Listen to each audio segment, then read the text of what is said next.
I'm Paul Perry, the Director of Education. Welcome to today's program.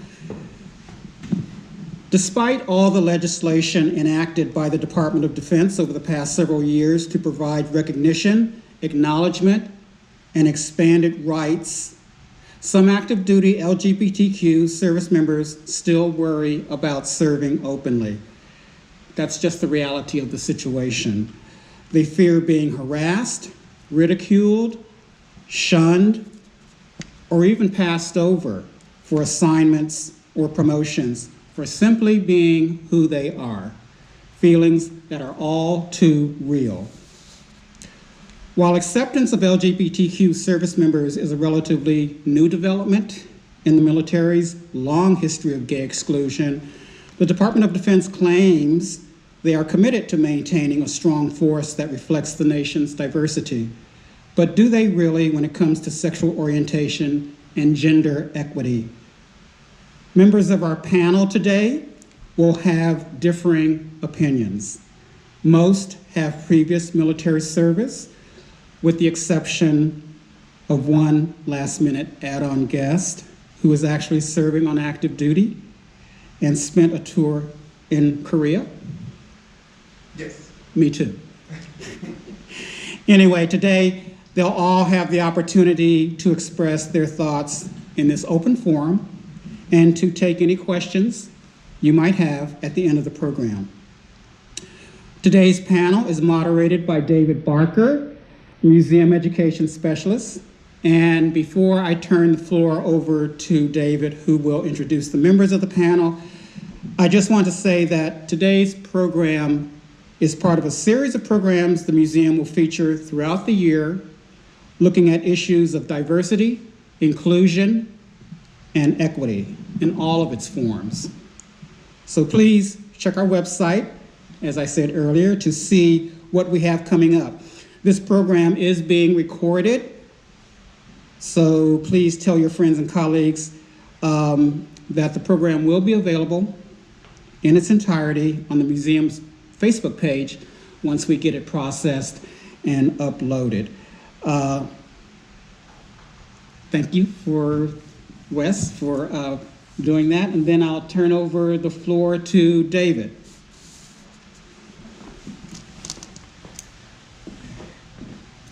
Thank you very much, Paul. I'm David Barker. Thank you guys for coming to the National Museum of the United States Navy. I want to welcome our guest speakers. Captain Pat Burns, U.S. Navy retired. He is serving as the Deputy Director at the Navy History and Heritage Command. Captain Burns grew up in his family's long-term residence in Mendenhall, New Jersey.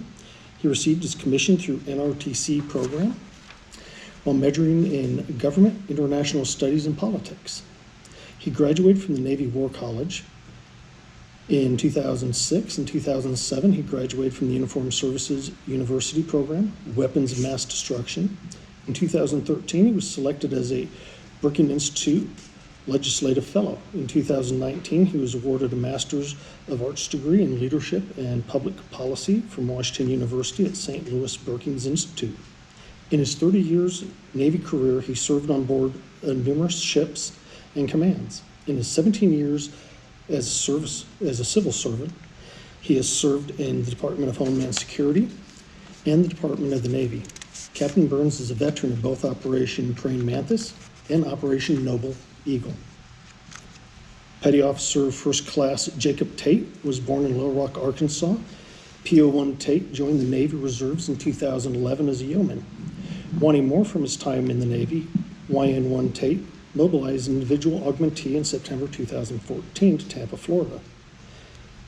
Tate served as an admin specialist in the United States Central Command, Office of the Comptroller.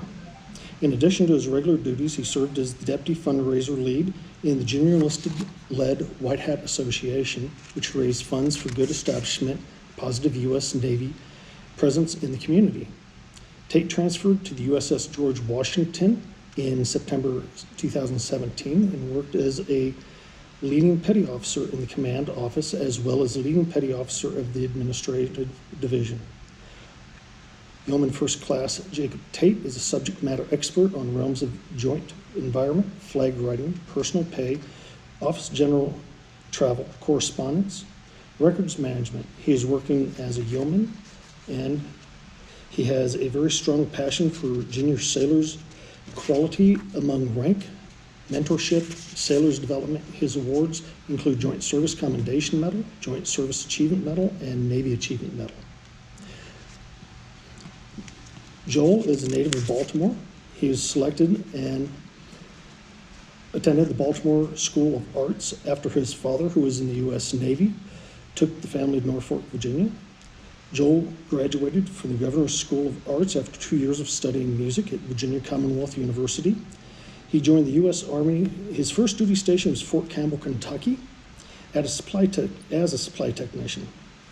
After 4 years, he was sent to Germany, where he was auditioned for the U.S. Army Band Choir Europe and selected as a vocalist. He traveled to the choir for 4 years, having the opportunity to perform numerous U.S. foreign dignitaries. After discharge from the military, Joel lived in Germany for 2 years, prior to moving back to the States in Seattle, Washington. This is where he met his husband, Scott. They now live in Maryland and have 3 beautiful children, ages 7, 9, and 10. Prior to adopting their first child, Joel served as the executive director of Gay Lesbian Communication Center in Baltimore, known as the Maryland Pride Center. He was first African American to hold this position for the center's 40-plus years history. Since adopting their children, Joel has the privilege of being a full-time dad, but he continues to enjoy music and singing. Scott was born and raised on a farm in the Midwest. He knew at a very young age he was gay, but because of the family religious pressures, he kept that part to himself for 21 years. It wasn't until he moved several states away from his home that he had the courage to embrace himself. It was at work that took him to the Pacific Northwest, where in 2005, he met his now husband, Joel. Scott is the first outed person to win the city council seat for Jacksonville, a conservative rural community in central Illinois. During his time on the council, he sponsored and passed with a unanimous approval the additional sex orientation as protocol status under the Human Relations Status and general uniform approval for the same-sex partner benefit for city employees. Joel and Scott now live in Maryland with their 3 children. Scott is the director of Strategy and Marketing Intelligence for the University of Maryland Medical Center. He recently led a development for the UMMC Pride LGBTQ plus Employees Resource Group, became inaugural chairperson. Scott is in awe of the pace and speed of which equality and justice has been moving. Jay is originally from Alaska and served 20 years as a broadcast journalist, mass communications specialist in the U.S. Navy.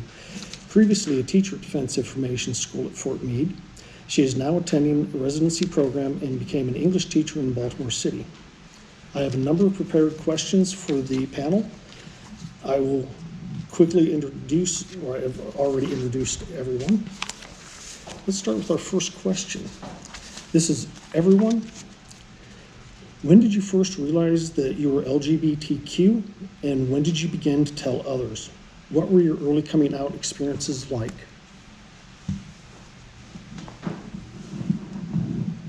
It's working. It is working. That. You get an A+. All right, I'm not sure how relevant this is, but I'll make it relevant to the topic at hand, right? So the average age of someone coming out in America is 28. I am depressingly average. I came out at 28. So, but at that year, I had 10 years invested in the military, right? So what do? You've already invested 10 years of your life, and now you have to make a horrible decision. So, you know, how and why I came out is sort of irrelevant to the conversation, right? But coming out then puts you in a professional dilemma. And when you came out, based on your age, gives you a whole different reference for the decision process, right?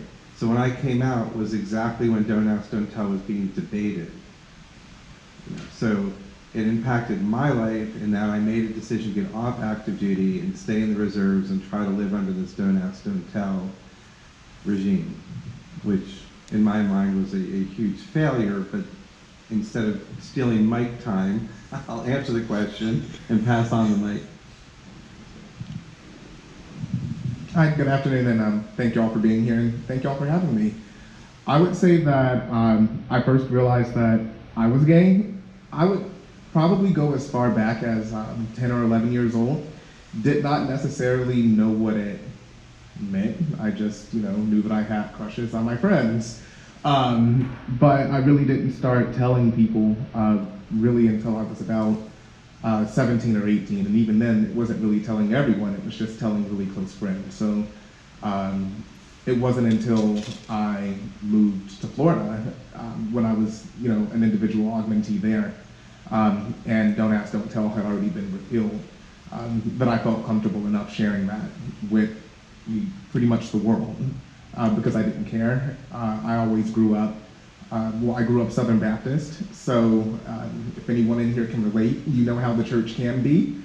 And it's still great, but it took a lot. And so it took a lot. There was a lot of fear with coming out, but I think I'm all the better for it today. So I'll just pass the mic.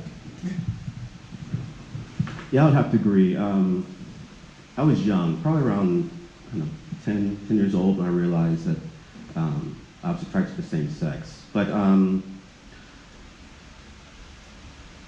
it was through the church, really, that I got a chance to understand what homosexuality is, really. It was through the church that gave me the sense that being gay is evil and that's abomination. And that's how I kind of grew up. So when I did start to realize that I had these feelings, seriously, I really thought I was going to be burned in hell. I thought it was like a death sentence, really. So I never really told anyone just because I was so fearful and scared. And I was like that for quite a long time, not until I was stationed in Germany. I felt like, even though Don't Ask, Don't Tell was instilled during that time, I came out, I think I was around 24 years old.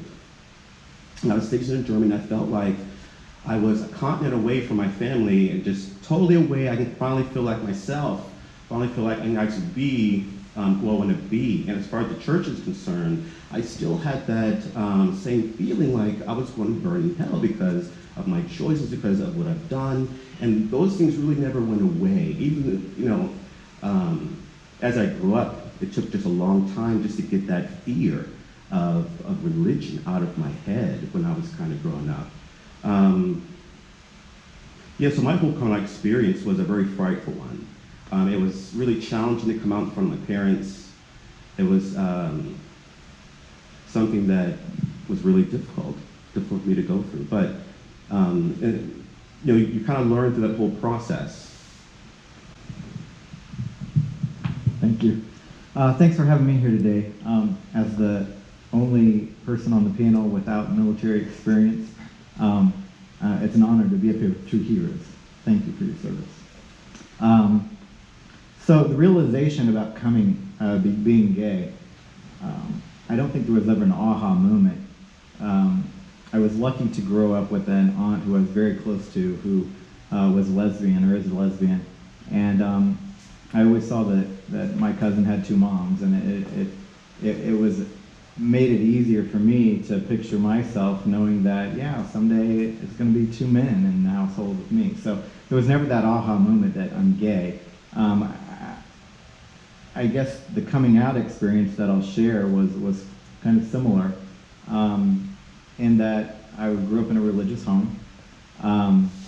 I really didn't have the opportunity to come out to my mother. It was told to my mother, and so my mother called me. The next time I was home, I had moved away by that time. I was in college.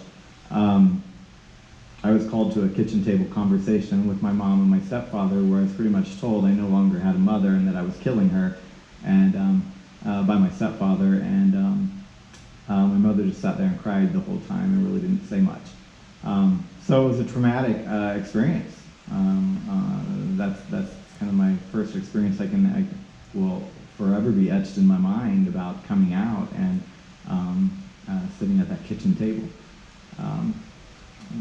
But I'll move on from there. Well, that's hard to follow.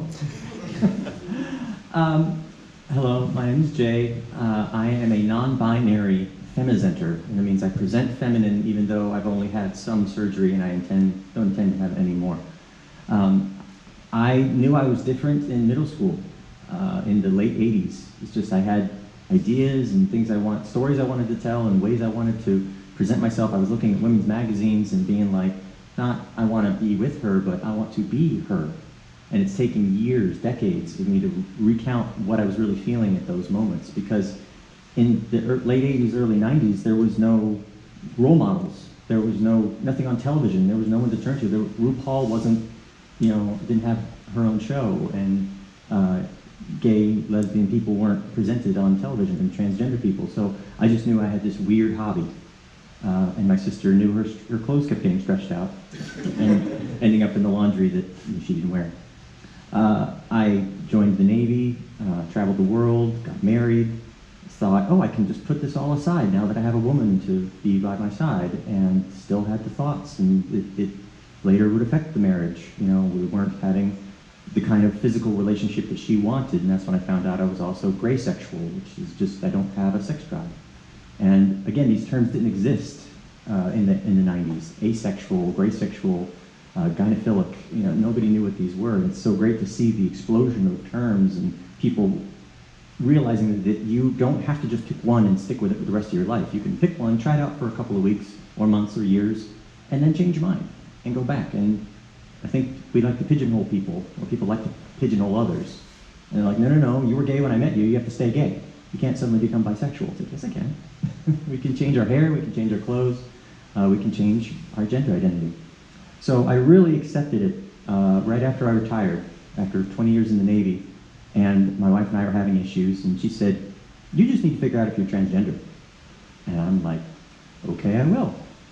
A little bit of therapy, some support groups, and I realized that yes, I'm transgender, but not trans woman. I don't identify as a woman, I identify as non-binary, but I present as a woman. So I'm in this weird gray area that's very confusing for my girlfriend, who is formerly a lesbian, now bisexual, and we're working through it and finding out. And my ex-wife, we got divorced, and she's married, and she's happy with somebody that she meets. And I'm just so happy to have so many people sharing their stories, and people that are interested. I'm always telling people that it's better to ask the question and seek understanding than not. Okay, thank you. Could each of you guys give me a short definition of why it's important to have time to recognize not only everyone in this month, but what it means to you personally? I think it's always important to celebrate differences. Diversity makes us stronger, and it's important that we all embrace that difference instead of trying to shun it or push it away. If it's just 1 month out of the year that we can really highlight each of our differences, whether it's LGBTQIA or African American or Women's Month or Asian Pacific Islander Month, I think it's important to highlight those at some point until eventually it will be just as normal as it is for all the white people in the world. I think Pride Month for me, I think there's 3 things that it really means. One is to remember those that came before me that paved the way for the freedoms that we have. The right to be married, the right to have kids. That's very important during Pride Month for me. Second, it's to remember the struggles that we still have along the path towards full equality and justice. Especially at this moment, our trans brothers and sisters are experiencing so much struggle. Over 50 bills in state legislatures across this country have been either passed or in the process of being passed, targeting our trans brothers and sisters. So it reminds me there's still a lot of struggles yet to come and to overcome. And thirdly, pride. I think about my kids, and for every wall that we can break down now, for every barrier that we can get out of the way, that's one less wall or barrier they have to worry about in their lifetime if they are LGBTQIA. So. Yeah, I kind of see pride as it's like you're celebrating a journey, celebrating what you've achieved in the past and how that impacts the present, and also what can we do to the future to make positive changes. It's important. It's personally important for me because of my own personal journeys. It just reminds me of my struggle I had mentioned before about being brought up in the church and not having that feeling that that your life is not worth. But it's that whole journey of growing through that and coming to the point in my life where I can feel proud of who I am and what I believe in, and not still have that stigma of this church negativity behind me all the time. I mean, it took me a long time to grow out of that, from that kind of theology. And so it's a whole journey, even with pride, celebrating sacrifices that people made in the past, and what we've accomplished today. And I just feel like my own personal life that I've accomplished a lot, just getting over that one hurdle. For me, pride is, honestly, it's a celebration. It's a celebration of how far we've all come. But, as previously stated, how far we all still have left to go. And so I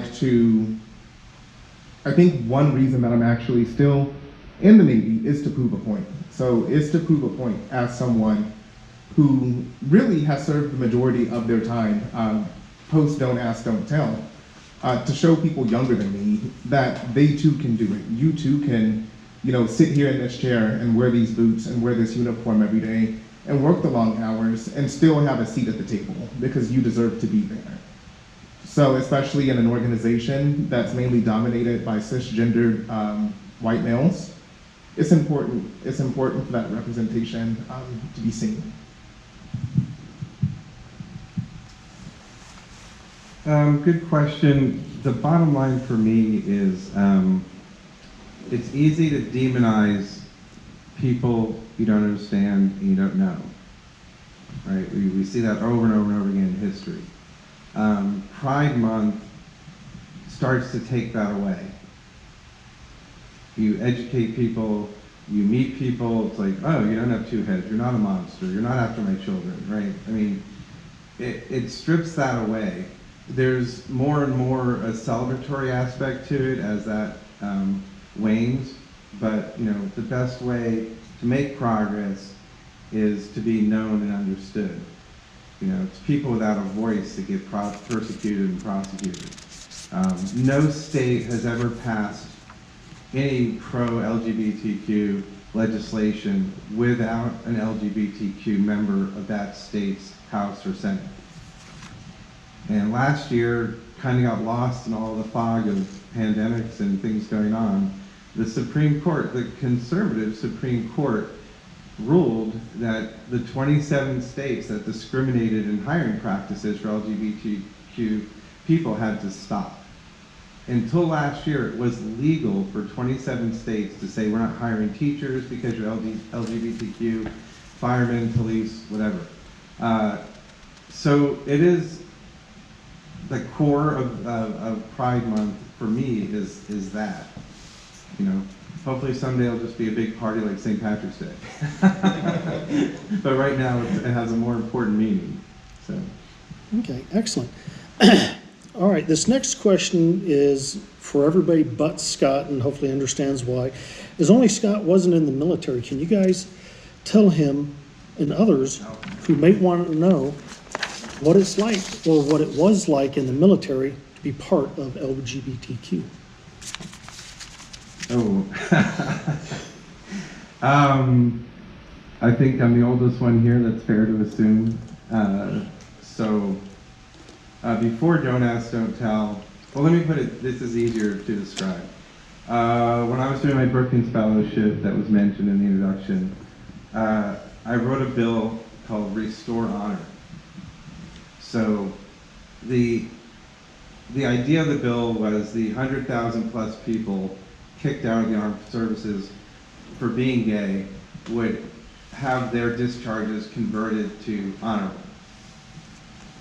You can see the trend in society. The World War II guys, most of them were dishonorable discharges, which in most states is a felony, which means you don't vote, you don't get unemployment, you don't get employment with the state, et cetera, et cetera. Very, very damaging.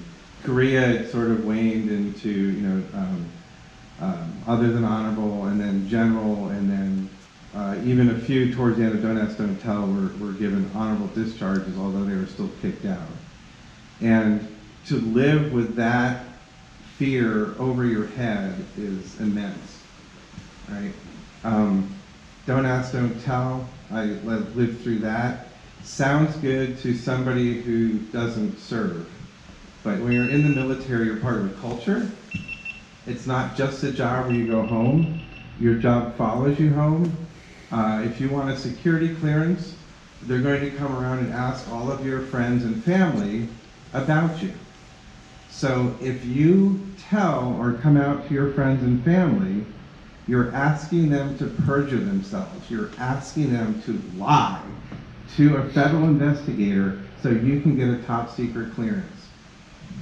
And so I refuse to do that. So you bring your partner and you show up at Thanksgiving dinner at your family's house and you don't say anything. Bizarre? Yes, but I'm not going to ask somebody to perjure themselves for me, right? So that is the point that Chairman Mullen hit on and Secretary Gates hit on in the Senate testimony that really broke everything open, right?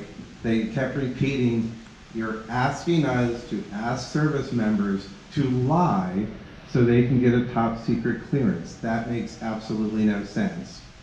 And certain senators got up and walked out of that hearing. But that was a real turning point. To a layman who's not, and I don't mean that in any bad way, but so many people said, what's the big deal? And you're sitting there going like, really? Do you want to ask your mom and dad to perjure themselves for you? I don't. Right? So that would be the thing I would pass off to you is how damaging these things were. And I guess I'll speak for how life has been in the military after. Thank God. Whew, glad I don't have to go through that. But I would say now, just really, I guess, integrated into the workplace, I do find myself, I guess, sort of just being nurturing towards younger gay sailors or younger LGBT sailors that I have. So I come over and I'm sort of just like, the house father, if you will, just making sure that everyone is okay and good to go. And then oftentimes I find myself being, this one can be sometimes a little bit, you can spend a lot of emotional and mental labor on educating some people in the military that might not necessarily understand what LGBT is or just might have an issue with you just because of who you are. And so having to sort of play educator to them, without beating them in the face is sometimes, mentally exhausting. But for the most part, I can say that it's been pretty decent. Yeah, so I was in the military doing the Don't Ask, Don't Tell, and it was frightening a little bit. Because you really couldn't, you had to hide who you were. You had to hide who your friends were. There was a friend of mine, he had a rainbow flag on his door. He got tormented all the time because they knew he was gay, but because he had the flag on his door, and he really had a hard time with that. So being gay back then was like, it was this underground secret society, everyone had to sneak around and do everything on the down low. But it was nervous and frightening because I remember one time where I was on the barracks phone. I was talking to a boyfriend of mine on the barracks phone, and I kept thinking, oh my God, they're listening to my phone call. Like, what if they're listening to my phone call? Because you were paranoid, you were scared that you were going to get found out all the time. And it was just that fear that kept us underground.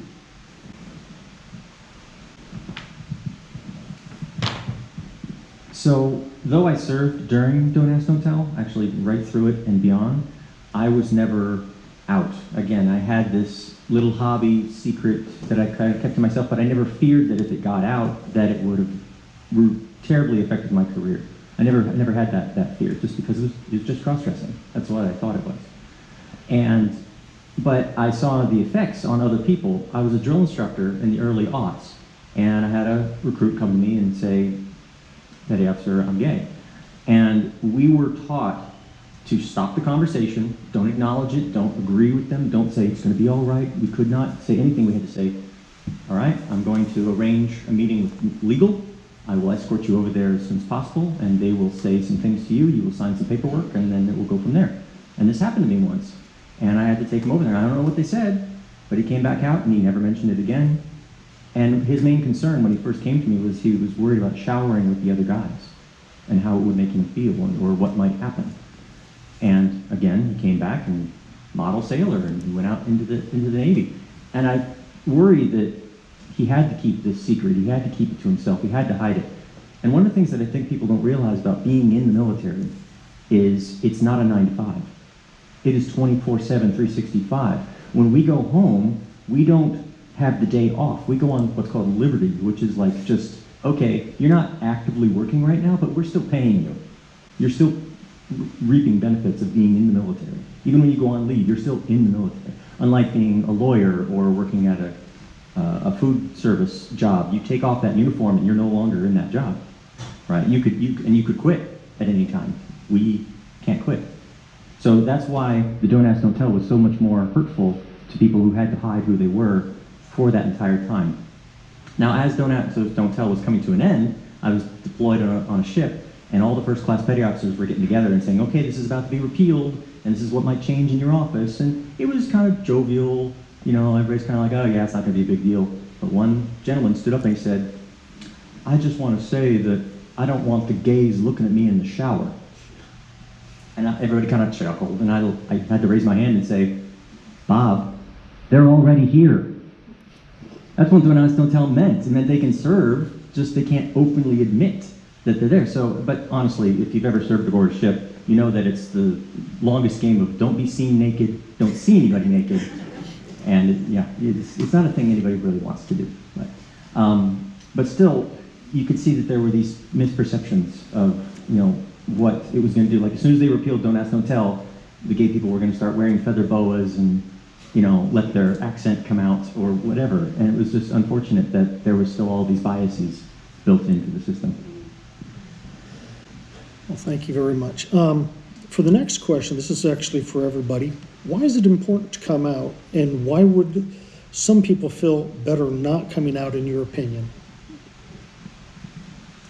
Well, I can honestly say that since I answered my call to authenticity, I have lived with so much less stress. I've been more confident, more able to just be myself. People see pictures of me from 6 years ago and pictures of me now, and they're just, "Oh, you're glowing, you're beaming."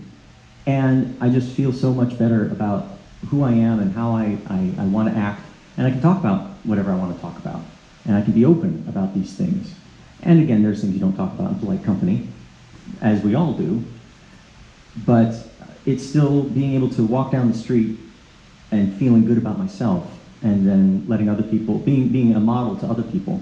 I get people hitting me on Facebook and ask you a question. I have a daughter who this, I have a son who that, I have a friend who that, I don't understand why their pronouns are like this. And I'm always open to educate and inform and help bring people that understanding. So I revel in being a role model and mentor for other people to try to help them understand.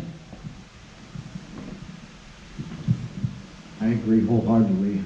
Coming out is a process by which you're accepting your whole self. I mean, there was a time when I would hide a piece of myself in the closet every time I went out, and that's just not the way to live your life. So it's a process of self-acceptance that coming out was for me. I look forward to the day when coming out isn't a phrase that means anything anymore. Being Dave's neighbor, I'm going to assume a heterosexual, and you never came out to me as heterosexual. You never actually came out to me as gay. Doesn't That's bother right, me. and that's the way it should be. I've never come out to Dave as gay. He's never come out to me as heterosexual, and I look forward to the day when coming out just is not a phrase that is in our vernacular anymore.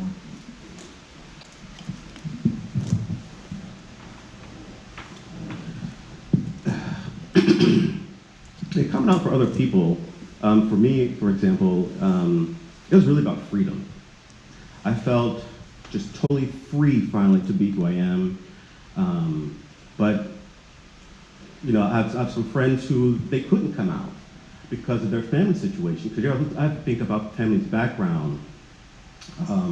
For instance, my friend of mine, if he would have came out, his family would have disowned him, and he would have been homeless. That happens to a lot of our youth nowadays. I think there's what's the new statistics? 75% of the youth are LGBTQ now, because they came out to their families. So I mean, that's a frightening thing. For me, I think that coming out is important because it allows you to be you in your entirety. It's what everyone's been saying. It allows you to just accept yourself wholeheartedly and to just be happy. And so once you realize that, you know, you find yourself, you find love, things sort of just fall in line. So because, I mean, before I came out, I was really depressed. Like, it was really hard to function. I was, just functioning depression. And it wasn't until I came out that I was actually able to sort of be happier, because I was able to sort of figure myself out a little bit more and let other people know who I was. And I think that the main reason that people don't come out is because they're afraid of what other people will say, or what will happen, or what the repercussions will be. And so, but my mother has told me all the time, people are going to talk about you until the day you die. And she will add, and then even after you're dead, they're going to talk about you then too. So you can't let stuff like that bother you. You've got to go out and you've got to live your best life. So I was in uniform in the Pentagon when Don't Ask, Don't Tell ended, and I was asked by a civilian friend, what happened? What was it like? I said the next day there was just sex everywhere in the Pentagon. In the bathrooms, the hallways. He's like, really? I'm like, no, not really. And he went to work and nothing happened, right? And that's kind of the whole point. You went to work and nothing changed, nothing happened. But personally for me, I'm not stressed out. I'm not looking over my shoulder. I'm not worried about somebody picking up a phone and calling an 800 number, which they had established at some point. You could pick up a phone, call an 800 number, not leave your name, not present any evidence, and launch an investigation against somebody. And at one point I said, I thought we were fighting countries that acted like this. Right? I mean, it was amazing to me how that transpired. But personally, it means everything in the world. Professionally, again, that's the whole point. It didn't change anything. I didn't become a better officer or worse officer. You know, maybe it was a little helpful. My community, surface warfare is known as screaming lunatics, and when you're gay, you're like, I better not be a screaming lunatic because somebody might figure this out and turn me in. So maybe I was nicer to people. But yeah, personally, it meant the world. Professionally, it doesn't mean much because you're just doing your job and you're doing a great job, hopefully. Okay, Captain Burns, this one's specifically for you, mainly because you were an officer. The military had many opinions over the years. Can you give us an example of the changes each change gave and why it's important? You know, they talk about the military like it's this separate world. It is, because we've discussed how it's a 24/7 job, not in your life. But the military is just made up of a cross-section of America. They recruit everyone. We are simply reflective of the country. So I wouldn't have stayed 30 years if the vast majority of people I worked with and met weren't just great people. And if you can't figure out a single guy living in Chelsea and Manhattan and a single guy living in Hillcrest and San Diego and a single guy living in DuPont Circle in Washington, D.C. is gay, then you're stupid. Okay? But you just don't talk about it, right? And, you know, I could tell you horrific story after horrific story of narrow-minded people that they don't even figure out who you are and they just start talking. Incredibly hurtful. You just work around it, or you learn to laugh it off. We had an incident, I too worked at boot camp. And, you know, we had, there was an African-American officer on staff, great guy, Joe Klein, lieutenant. And the only thing he ever said to me in 3 years, because he got absolutely hammered for something, and I'm pretty sure the people that hammered him were racist. He just looked at me and said, "You can hide who you are, I can't." And I went, ugh. You know, so that's true, but then you also have to be in the room when the conversation's going on, and you can't say, "You know what, I find that really offensive, and you don't know what you're talking about." You just have to sit there and be quiet, right? So, I don't want to dwell on like horrible things, because then people are like, oh, you're painting a brush of all these demonic officers who think this way. I'd say they were the vast minority of people that thought that way, but their behavior drove a lot of decisions and were very, very hurtful to many people, not just me. So I'll just leave it at that. Okay, you actually answered all the subsets on there, which is really good. I like to be ahead of the power curve. I appreciate that. This is for all the military members. Could you, or ex-military members, could you express your feelings about the service and why you made the choices you did?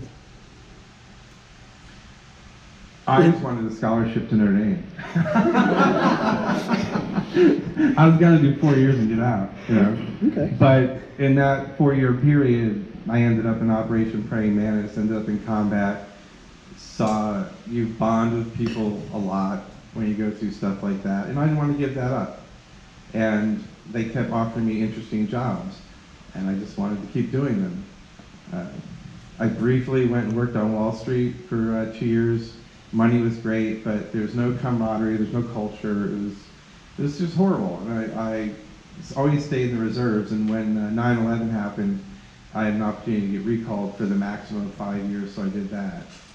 And that was awesome. So, and then I was in 7th Fleet as my last reserve unit going to Korea. 4 times deploying to Korea, that was great. So, yeah, the other thing is, well, why don't you just get out and do it somewhere else? Well, there is no other job like this job. There's no other place to do this work. So if this is what you love and you want to do, and you happen to be gay, then you have a dilemma. Now, hopefully you don't have that big a dilemma. And I'm not discounting all those things you said. It's still very hurtful for some people, both socially and professionally, to come out. But you don't have to worry about going to jail. You don't have to worry about dishonorable discharges. You don't have to worry about a lot of things. It's a big, big difference. I'm hogging the mic. I'll pass it on. For me in the Navy, I honestly joined because I just thought it was something that sounded ridiculous at the time. Yeah, it's not something that I thought I was going to do. I had done JROTC like in high school, but I was like, oh, that was, you know, a few years back. I'm not going to join the Navy. And then blink, and then the next day I'm, you know, at Navy boot camp. But I didn't think that it would be something that I stuck around with, because I'm like, I'm gay and I'm black, and so I'm like, I don't really think there's a ton of black people in the Navy, you know, because you got to combine, I'm from Arkansas. So my method of thinking was just a little bit different at the time. But I was like, I'll just do 4 years in the reserves. And then I did a couple of years in the reserves, didn't like it that much, went IA, really loved it. And, you know, time flew by, and now I'm active duty and I'm here. So it's what you make it. And I think I've stuck around with it now. You know, as I said earlier, really just to prove a point to myself and to prove a point to, you know, to the gay young black kids from Arkansas who might be behind me. Well, the reason I joined, it was about escape, actually. Escaping from my family, escaping. I was supposed to be married to my high school girlfriend, but it was an escape, and it was a way for me to get college money. So I thought that was one of the best decisions I ever made, because I became an individual. I didn't become, it was a break away from my family. It was a way for me to grow up. And the military just led me to it. So I feel bad that we're skipping him. So why didn't you join the military? You don't know all the questions. This next question is for Scott only. It was Scott. See, I remember.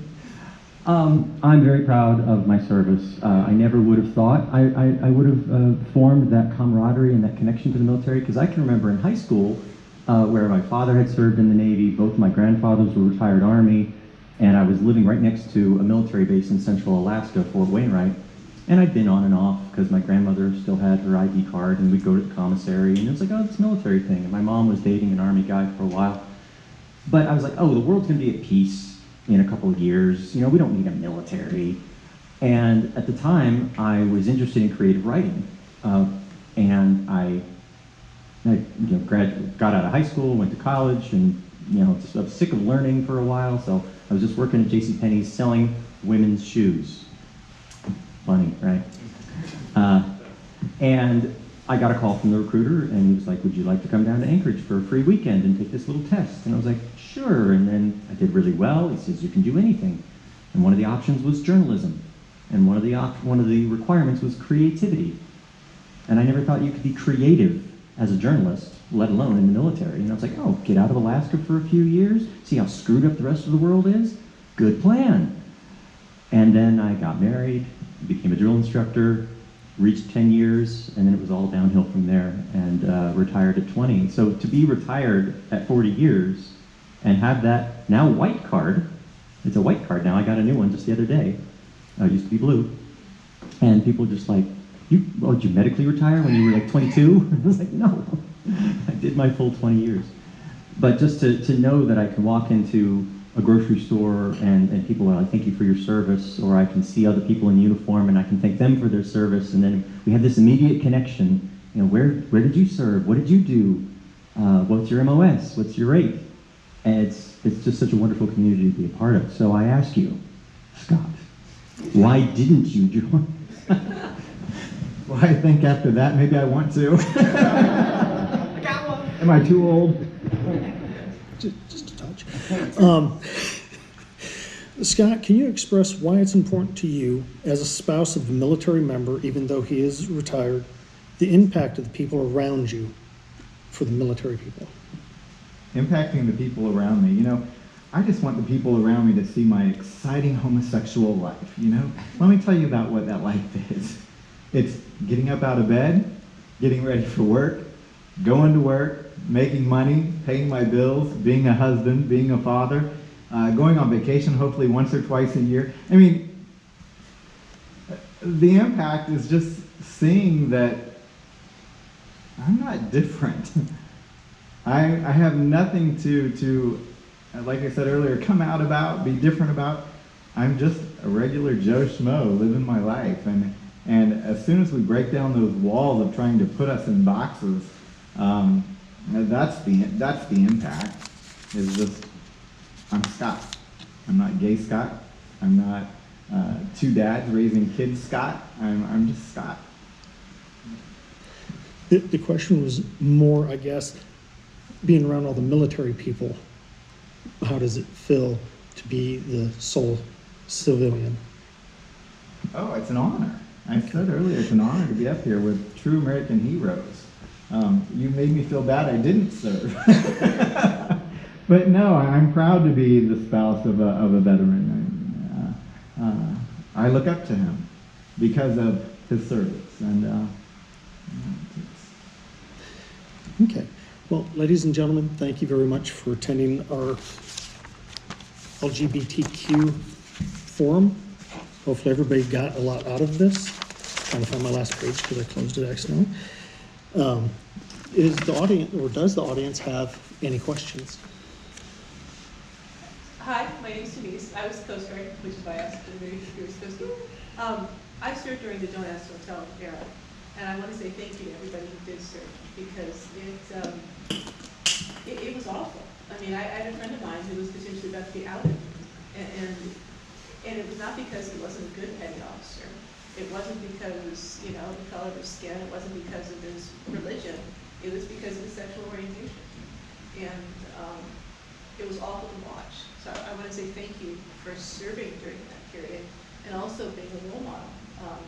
I am the mother of 2 children, and the majority of their friends are lesbians, gays, and bisexuals, and they're considered in the military. And they come to me and they say, well, should I look at the military? I was like, well, to be honest with you, 20 years ago, I wouldn't do it. But today, because of the repeal of the Don't Ask, Don't Tell, absolutely, and please stay in. Because to hear that you're like, I want to be an African-American gay man being a leader, that's huge. So I just want to say thank you to those who served, and thank you to those who are serving. Thank you.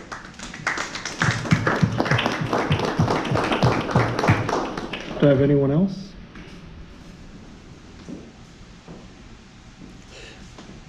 Gentlemen and lady, thank you very much for your time today. I very much appreciate it. That's the conclusion.